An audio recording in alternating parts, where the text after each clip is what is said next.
Well, hello everyone. It's been a long time since I have made any kind of, I guess, embroidery digitizing video.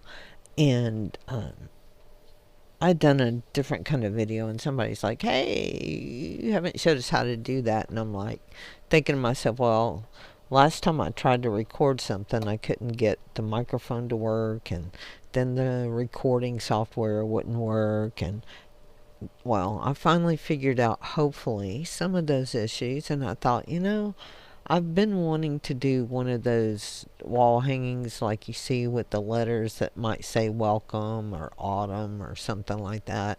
You know, Halloween's coming up. You can say boo or go away or creepy or, you can make just about anything you wanted if you knew how. And I am going to be making some, I think, and maybe putting on my walking trail out in my woods, just, for giggles.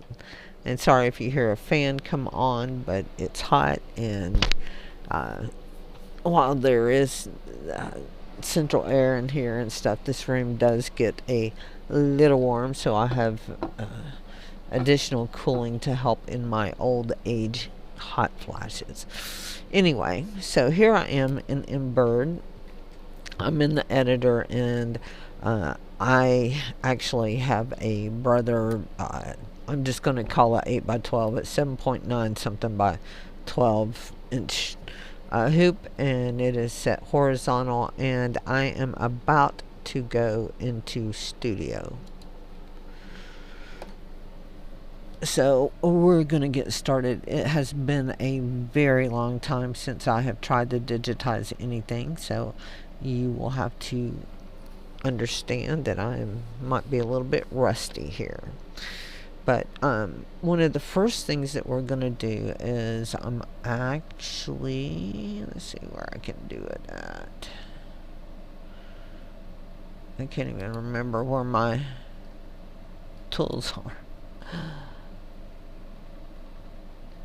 Let's try this. We're just going to make a little square here.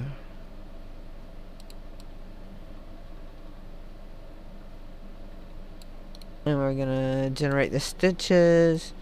And what I'm actually going to try to do, I'm just going to go in and edit this and set these on this line. And, oops, trying to get this where you won't see my recording buttons. We're going to put this here and here. And drag that there. This should come here. And this should come here. Okay, so that's what we're going to use. So this is going to be like an initial tack down. So, and the way I would do it if I was going to be doing it, I would have my stabilizer down there. And if I was going to have any batting, I would put the batting down there. And then I would place the tack down. And, well, hold on a second. We're going to actually do something a little bit different. So I just copied and pasted. I did a Control C, Control V, and the second one, I'm going to change the color of it.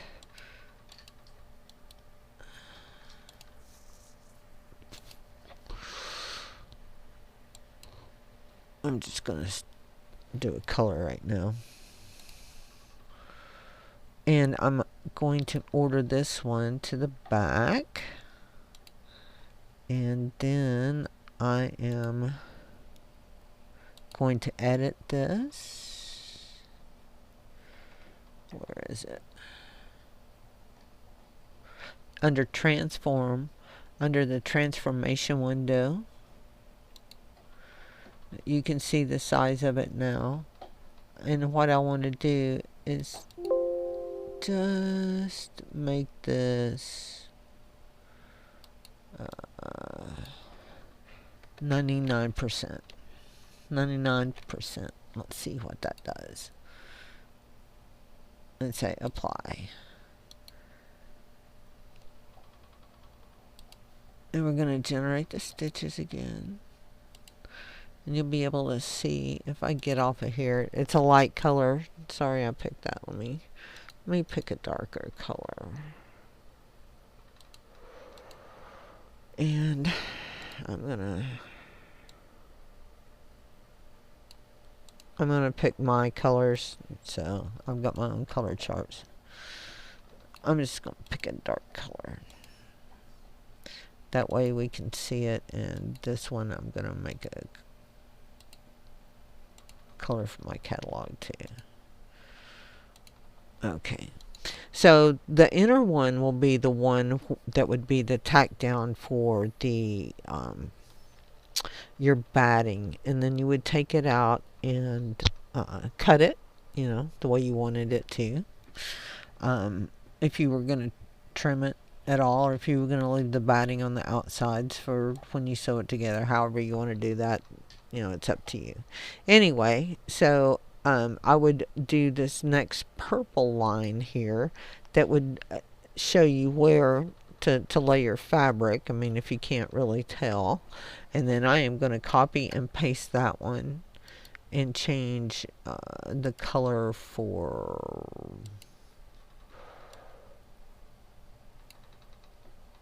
like you to know that you can trim it. After you put it down there, that'll be the one that's the tack down for it. If you're going to trim it, you would trim it now.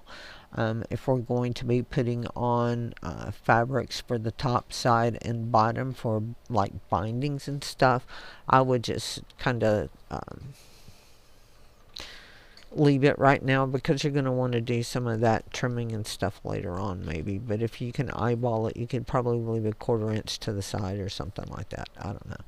Anyway, so right now we have our basic fabric down, and it's tacked down on all sides. So the one thing that we're going to do is we are going to input. No, we're not going to do that. We're going to actually do our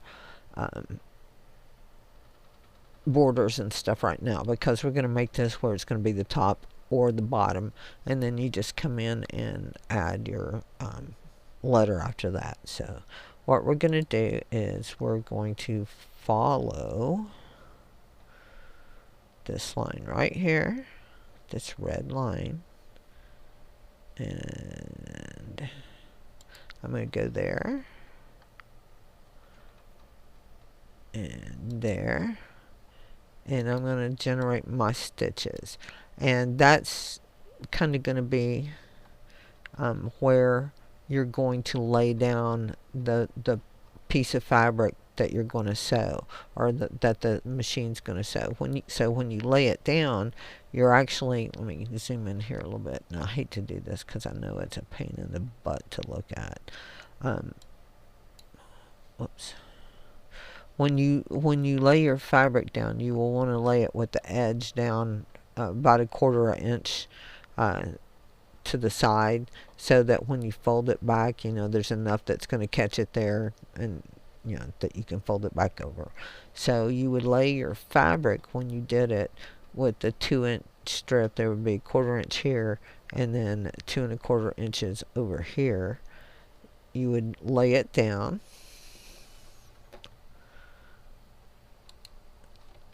and then we're going to paste this again and make this a different color.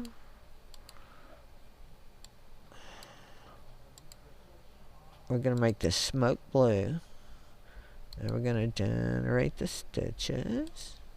And what that's going to do, that will actually be the sew down line. So pause.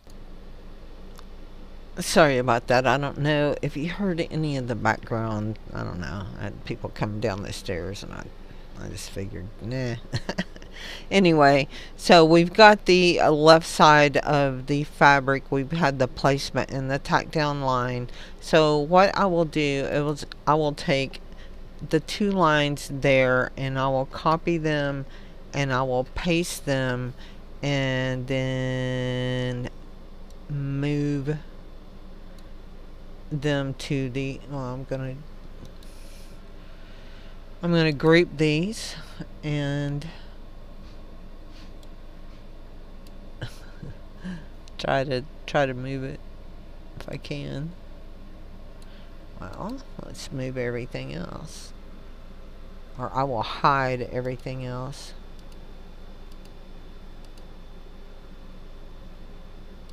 So now I've got it and I can drag it over a little bit and I moved it, and then I can unhide everything because I can see where I'm going. So now I'm going to take this and I'm going to drag it over to the red side over here. So what we just did is we created the placement and the tack down for the fabric on the right hand side. Okay, so you would do that, you would take it, you would have your 1/4 inch overlap on the right hand side. Okay, so I was talking about this side over here. So we are going to make sure that everything is there. We're going to ungroup this to make sure that we have both colors, which we do, and over here. So right now, if we have this way, we are going to save this as, let's see.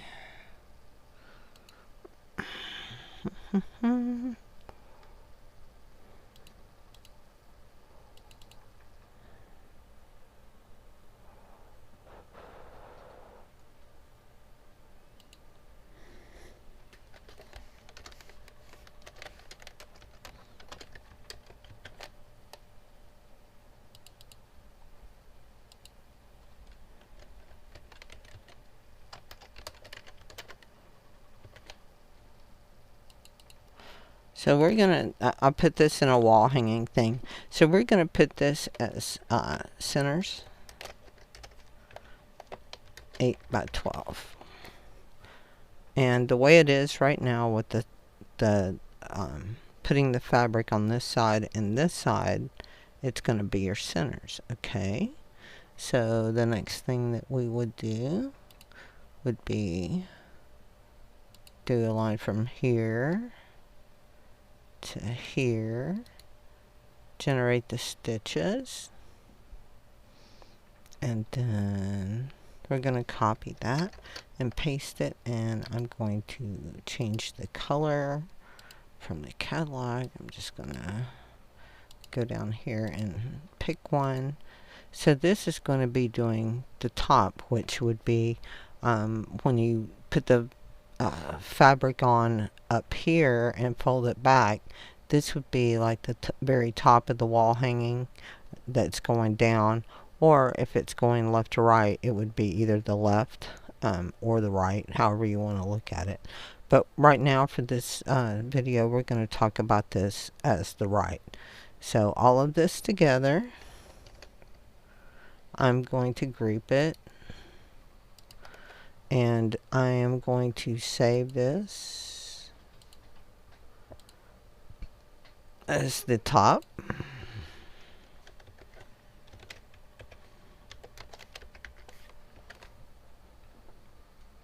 Now, since it's all grouped, I'm going to transform it, and I'm going to flip it 180 degrees and say apply. And now